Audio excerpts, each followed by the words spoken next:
Okay, so the next power is uncertainty, which lets you um, like affect stuff without touching it, but like by chance. So it's it's what most people call magic or prayer or a variety of other chance-based spooky action at a distance. Um, it's basically just making something happen without actually making it happen. It doesn't always work. That's how it works. And it can be interpreted in diverse ways, but at the end of the day, all it is just spooky action at a distance. Um, it it's it's chance. It's just possibly making something occur by happening to have done an action with the intent of making it happen before it happens. So you can go about it in diverse ways, from asking some divine being to do it to just you doing something bizarre to make something happen. But in any case, it's just affecting uncertainty. And it it's like a card falls, and that time it happened to fall on the floor. But if I pick it up and drop it again, that time it did not. You can't see it, but that's what happens.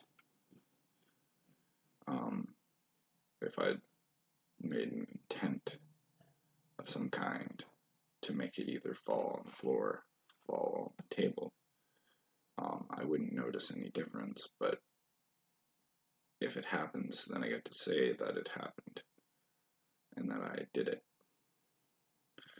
and that's how that works. But like you can do a lot of stuff with it. Like you can hope and sort of cast a magic spell for some, like the most cliche thing is a money spell, but you can cast a cliche magic money spell and then happen to find money on the floor later by chance, and then you have to say that you made it happen.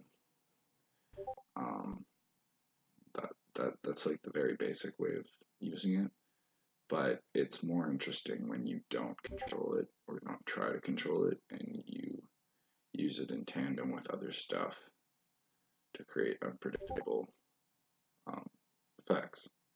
So that would be like dice or gambling or things like that, because they use uncertainty too, but they create some sort of unpredictable property, which can be fun when you want something uncertain, such as randomness in a video game, or like um, an unknown result.